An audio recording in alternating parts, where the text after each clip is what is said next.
Bonjour, je suis Karine, la fondatrice de la marque Ekia, qui est la marque experte et pionnière des soins anti-âge bio, et je suis avec Véro. Bonjour Véronique. Bonjour Karine, je suis formatrice de la marque Ekia, je suis naturopathe et je vends Ekia depuis plus de 10 ans.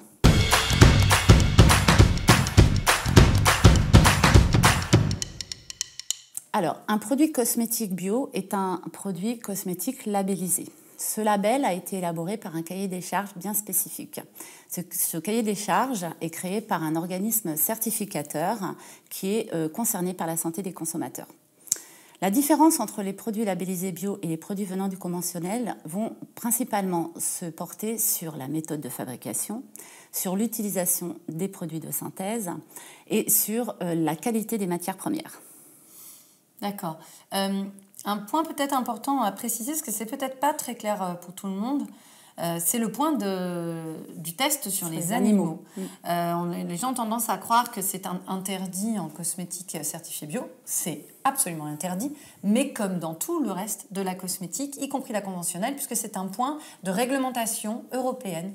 Donc, aucune marque de cosmétique n'a le droit de tester ses produits sur les animaux. Bon, tu parlais tout à l'heure du label. Ça me semble être un point très important quand on doit expliquer ce que c'est qu'un produit certifié bio. C'est un produit qui est labellisé et contrôlé par un organisme certificateur, tu l'as dit aussi, mais qui est indépendant. Effectivement, il émet un cahier des charges et il vérifie que les marques répondent bien à ce cahier des charges en auditant les marques minimum une fois par an. Qu'est-ce qu'il va vérifier? Le cahier des charges, il comporte 3 grands volets. Le premier grand volet, ce sont les méthodes de fabrication. Les produits utilisés, par exemple, pour nettoyer les cuves, la gestion des déchets dans l'usine.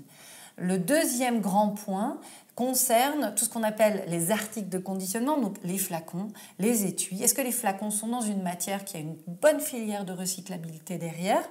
Est-ce que les encres utilisées sont vertes, etc., etc. Troisième volet, presque le plus important en termes de temps passé à auditer, ce sont les formulations. Donc, dans la formule, on doit répondre à 3 grands critères. Le premier critère concerne le pourcentage d'ingrédients bio sur les végétaux de la formule. Il faut qu'il y ait minimum 95% d'ingrédients bio sur le total des végétaux de la formule, ce qui laisse à peu près 5%, pas à peu près, même précisément 5%, pour un végétal qui ne serait pas bio et qui serait par exemple issu d'une cueillette en forêt et qui ne serait pas cultivé. Deuxième point important, c'est le total d'ingrédients issus ou d'origine naturelle, on va dire, 95% également. C'est-à-dire que ça ne laisse que 5% pour des ingrédients de synthèse qui sont la majeure partie du temps des conservateurs. Et là aussi, l'organisme certificateur EcoCert émet une liste de conservateurs autorisés et d'autres non autorisés. Dernier volet, le pourcentage de bio sur le total de la formule, qui était de 10% dans l'ancien référentiel et qui passe maintenant à 20% avec le référentiel Cosmos. Alors, une question que tout le monde se pose souvent, c'est pourquoi 20%? C'est pas beaucoup, mais en fait, il faut savoir que dans une formule, on peut avoir 50 à 60% d'eau et que l'eau minérale naturelle n'est pas bio.